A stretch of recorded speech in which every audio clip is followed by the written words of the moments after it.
gran gusto de saludarlos en este nuevo programa de Corrientes de Pensamiento. Hoy tengo el gusto de que esté con nosotros un querido amigo, un argentino que ha estado bien sentado durante las gestiones que desarrolló. Fue senador por su provincia de La Rioja, fue presidente provisional del Senado y estuvo a cargo de la presidencia bastante tiempo. Fue además el presidente de la Convención Constituyente. Ha escrito el único libro sobre derecho procesal parlamentario.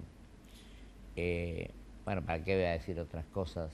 Profesor universitario, felicitado cuando la presentación del libro, cuando dio su tesis en la provincia de Córdoba. Y hoy va a ser, ya lo hizo su provincia, pero va desde este programa anunciar, mejor dicho, que va a ser el candidato a gobernador de La Rioja. Me refiero a mi querido amigo, el doctor Eduardo Mena. Querido Eduardo, te agradezco mucho, una gran alegría que estés acá. Gracias por la invitación, gracias por las siempre generosas palabras de introducción que haces vos. Yo te voy a decir algo que es fundamental. Nosotros compartimos el Senado durante 14 años y yo tengo que reconocer que yo a veces era un poco crítico de actitud del gobierno. No, muy crítico. Bueno, muy crítico. Y el senador Eduardo Mena, tengo que reconocer, con él mantuvimos una magnífica y muy cálida relación. Me acuerdo que a veces cuando se iban a decir ciertas cosas, nunca dejó de comunicarme con anterioridad para no sorprender. Y yo reconozco su objetividad, su imparcialidad, y que fue un brillante senador también, porque cuando participaba lo hacía con profundo conocimiento y preparando perfectamente los temas. Así que yo te agradezco por tu ecuanimidad, por tu hombría de bien, por tu economía, por la gran amistad que tenemos a pesar de haber discrepado. Quiere decir que en la discrepancia, en general a veces es favorable, la obsecuencia en cambio es perjudicial. No, yo he tenido la suerte de tener como compañeros en el Senado a hombres como Romero Férez, como Pocho Romero Férez, que realmente con el cual se podía discrepar, pero también se podía dialogar. Exacto. Porque es cierto que la política implica confrontación. Exacto. La política implica un debate de ideas, ¿cierto? Y en ese sentido las cámaras son un centro de debate, de difusión de ideas, de discrepancia, pero también es cierto que son el escenario para los grandes consensos. Efectivamente. Porque no hay democracia sin disenso y no hay democracia sin consenso. Aunque sean las reglas elementales de procedimiento, como dice Sartori, son reglas fundamentales de la democracia. Así es. Entonces, cuando yo trato con un político que no comulga con mi idea, yo pienso que detrás de ese hombre que tiene derecho a tener esa idea, hay una persona al cual no tengo por qué ni agraviarlo, ni dejarlo de lado. Jamás, al contrario. Y cuando yo desde la presidencia del Senado tenía a veces que zanjar algunas diferencias, yo muchísimas veces, yo diría que casi siempre, digamos, fallaba a favor del adversario, no al favor de mi bancada. Así es. Porque mi bancada ya tenía al presidente. Entonces, esta era la forma que me permitió, digamos, tener amigos, ¿no? Muchos amigos dentro de los distintos bloques, ¿no? Dentro de los distintos bloques. Amigo, y te acordás que también quiero agregar, me permití, en la labor parlamentaria escuchaba la opinión que hacíamos. Claro. Casi todos los planes de labor parlamentaria, cuando yo presidí el Senado, lo hacíamos por consenso. Por consenso. Sí, casi todo. Eduardo, y una cosa más, Me acuerdo que vos a veces me comunicaba cuando ustedes tenían una posición, yo, que a lo mejor podía modificarse por cómo se modifican algunas actitudes, Sí, me llamaba aparte y me decía, mira Pocho, te quiero comunicar tal cosa antes de que ocurra. claro. Y esa es actuar con lealtad, con transparencia, con claridad, y esto no hay ninguna duda.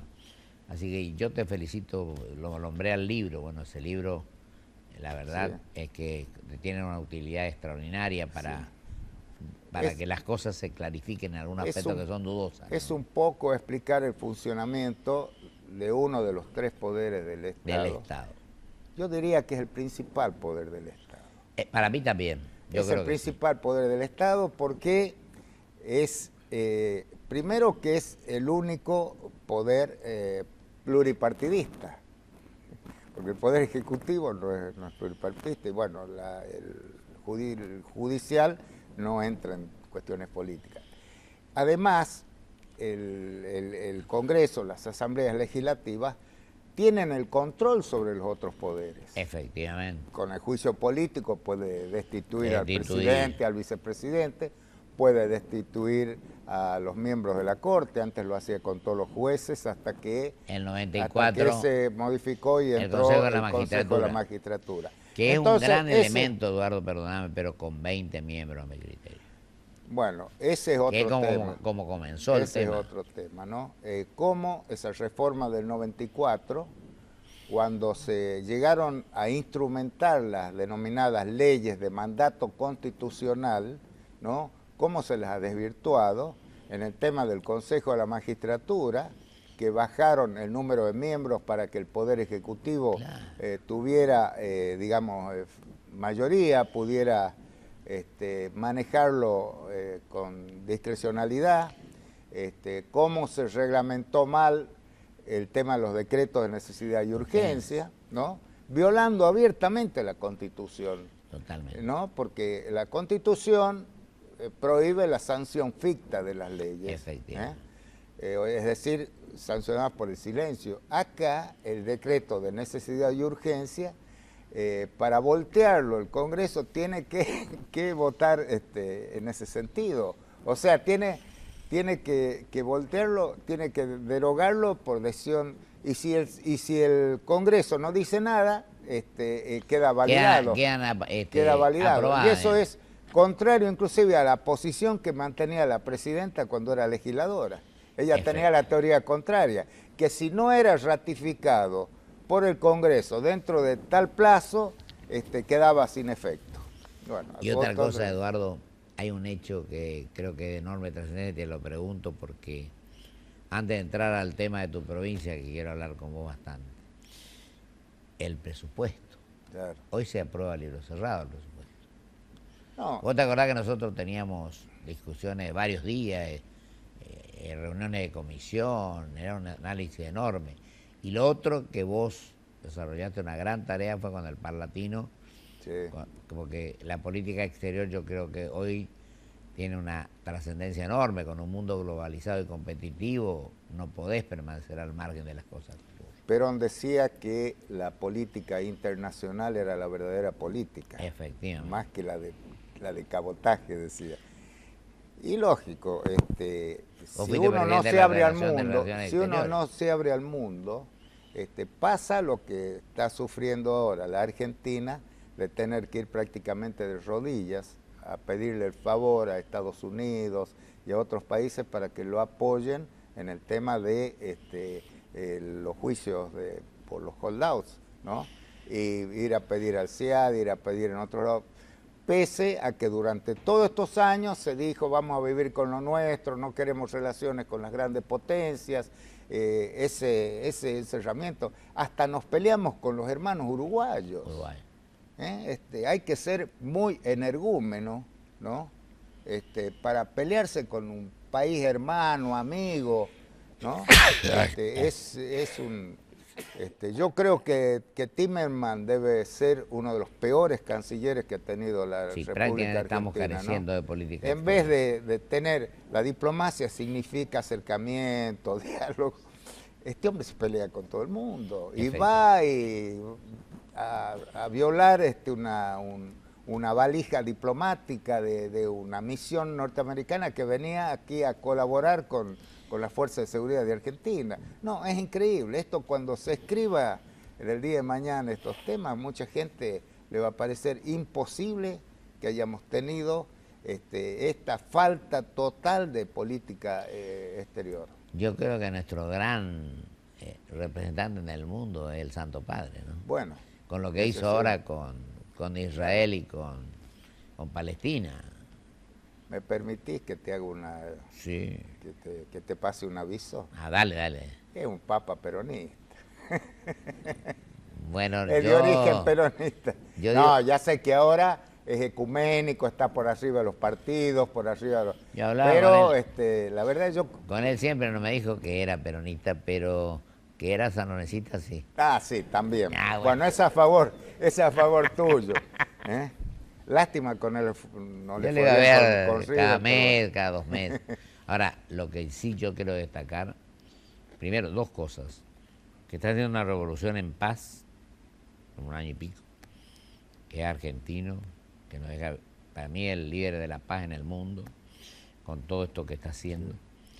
Y segundo, que actúa con la misma humildad y con la misma coherencia que actuó siempre. Efectivamente. Eduardo. Además es un hombre que invita a la conciliación. Sí, ¿no? sí, sí. Invita a la conciliación. Busca el entendimiento, la paz. A la convivencia pacífica. El amor. Esto está sembrando amor y seguramente va a cosechar, va a tener buena cosecha de amor, porque al contrario del que siembra viento, cosecha tempestades. Claro. Exacto. El Papa está dando un ejemplo que ojalá nuestros gobernantes aquí en Argentina lo siguieran, ¿no? Porque una de las peores herencias que va a dejar este gobierno es la confrontación entre los argentinos. Esa visión de amigo-enemigo, del que no piensa como yo, es antipatria, es mi enemigo. Eso de este mamarracho que se ha creado ahora de la Secretaría del Pensamiento Estratégico Nacional, pero es realmente... En cambio el Papa dice la cultura del encuentro, ¿no? Por supuesto, por supuesto. El día estuvo Julio Bárbaro en este programa. Sí. Y yo dije, mira, con Perón, de antes del 55, bueno, yo era no entendía todo porque muy joven. Pero con el que yo compartí con el Perón del 73. Claro. Porque Perón antes decía, no hay para un peronista mejor que otro peronista. Después dijo, no hay un argentino mejor que otro. Efectivamente, vino con un mensaje de paz que lo trajo después de años de exilio, que le permitió 18 años que reflexionó favorablemente para el país. Y fue una gran dosis de paz que trajo, lamentablemente, conjuntamente. En esa época, contemporáneamente, empezaron a surgir los movimientos subversivos. Y terminó con lo que todos sabemos, ¿no? Totalmente.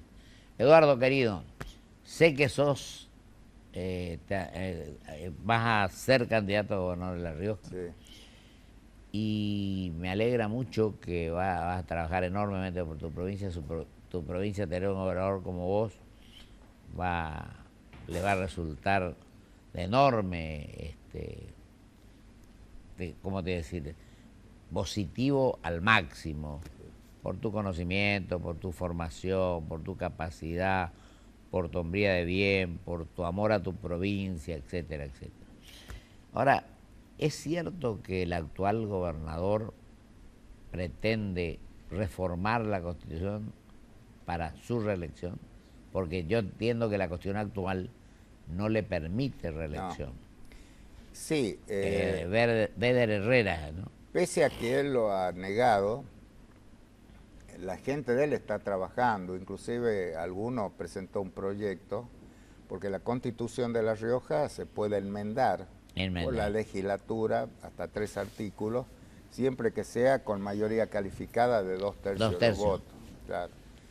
Parece que el propósito es derogar el artículo que impide la reelección, es decir, nada más que 2 mandatos, acá se querría ir para un 3er mandato, Pero lo que dice también la Constitución es que esa reforma tiene que ser avalada por una consulta popular que se tiene que hacer en la próxima elección general.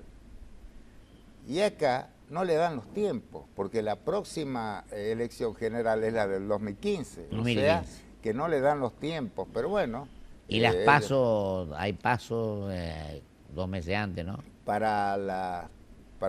La Rioja todavía no están establecidas. Ah, no están. Dicen que las van a establecer, pero bueno. Pero por más que sea, las pasos no son las elecciones generales a las cuales se refiere la Constitución provincial, ¿no?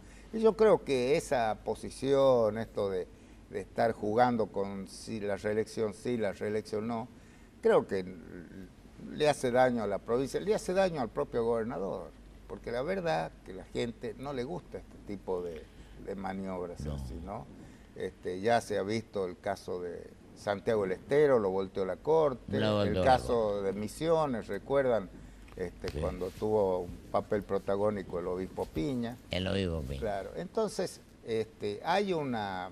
Bueno, nosotros mismos cuando reformamos la Constitución y establecimos la reelección por un solo periodo, después cuando se quiso hacer una interpretación distinta, yo fui el primero que me opuse, ¿no? Exactamente.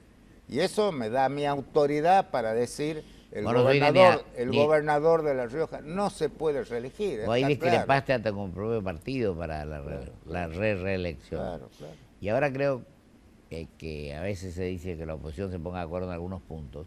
Creo que el único punto que nos pusimos todos de acuerdo fue en no la reelección. No la reelección. En eso de entrada la gente rechazó, ¿no? Claro.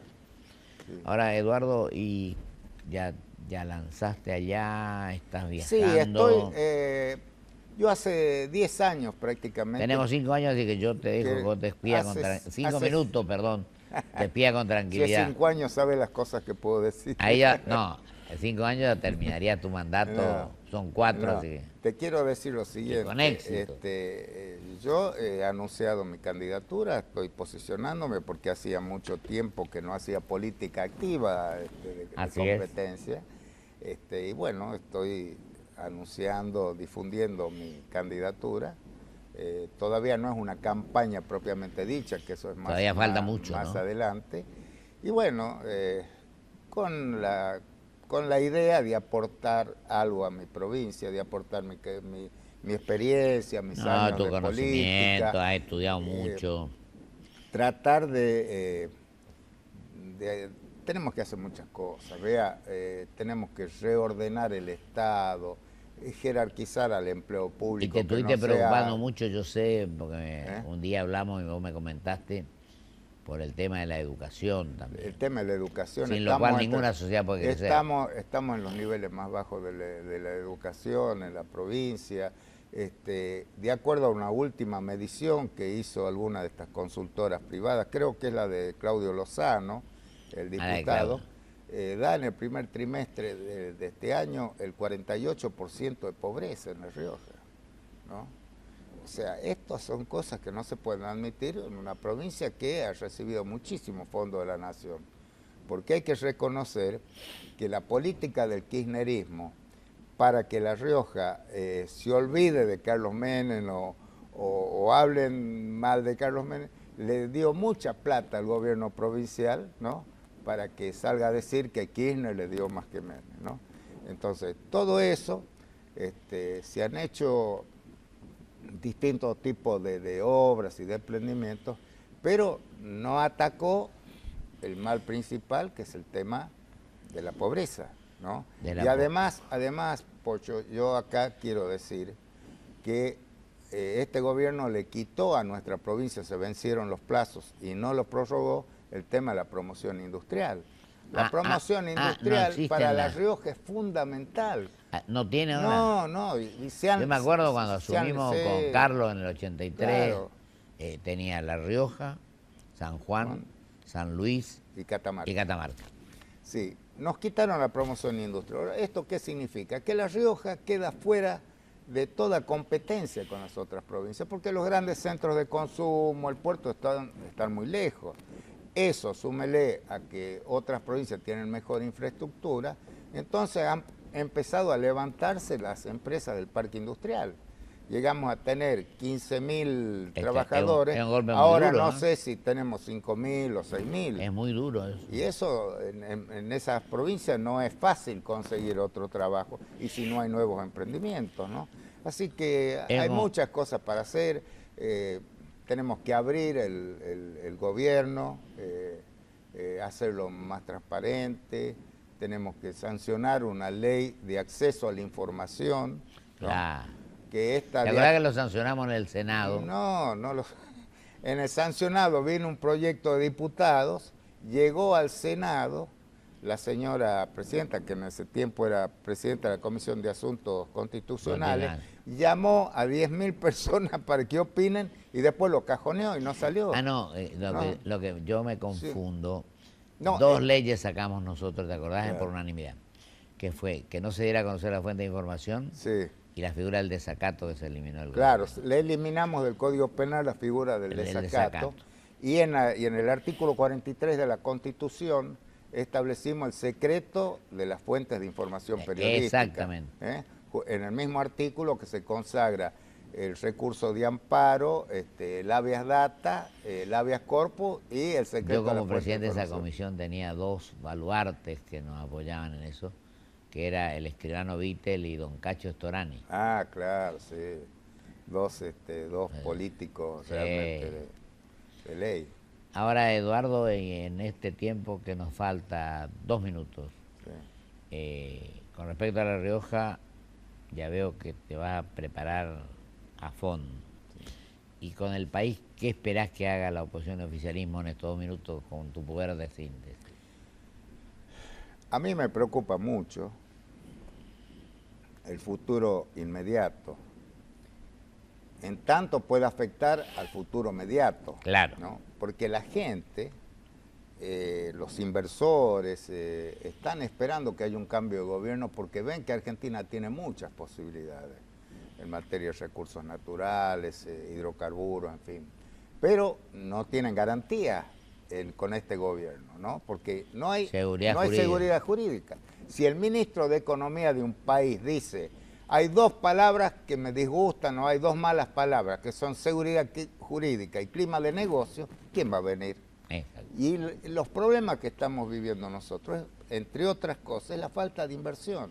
Total. Y si no hay oferta con las inversiones, empieza a funcionar la máquina de imprimir billetes, el gasto público ha trepado exponencialmente, entonces, como ya han secado las otras cajas, el Banco Central, Banco Nación, los fondos de la FJP, entonces no les alcanza y tienen que imprimir billetes y ahí está una de las causas de la inflación. Y yo al hombre que, de todos los que, sin subestimar a los demás, que yo respeto mucho, me parece, por su conocimiento y su trayectoria, empezó de abajo, era don Juan Carlos Fábregas. Ah, sí, claro. Él ha puesto un poco de racionalidad en esta locura de Kicillof de decir, de correr las inversiones, ¿no? Y decir, nos van a tener que indemnizar a nosotros los de Repsol, o no vamos a pagar la deuda. Bueno, son cosas que le han hecho mucho daño. La falta de coherencia, hoy decimos una cosa y mañana decimos otra. Así es. Eduardo, querido, te deseo el mayor de los éxitos.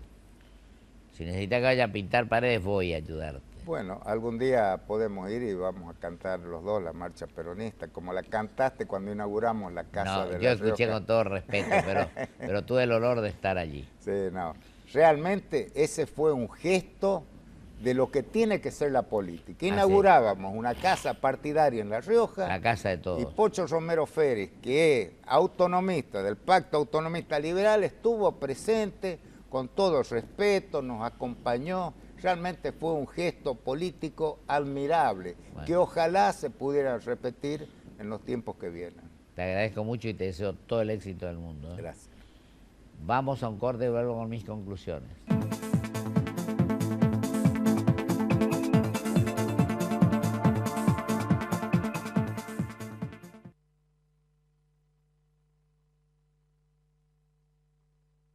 Auspicia este programa LAN, el encanto de volar. Grupo Petersen, Desde 1920, construyendo el país.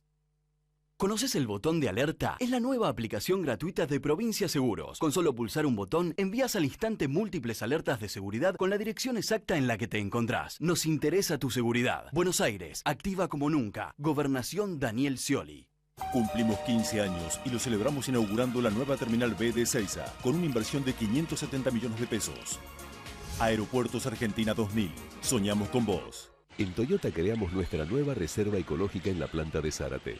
Un compromiso ambiental con la naturaleza, un compromiso con vos. Toyota, líder mundial en movilidad sustentable. Banco Comafi. Si te va bien, nos va bien. Porque lo querés de verdad, lo cuidas mucho y tratás de que no le pase absolutamente nada. Pero él ya está grande y es hora de que tenga su propio auto.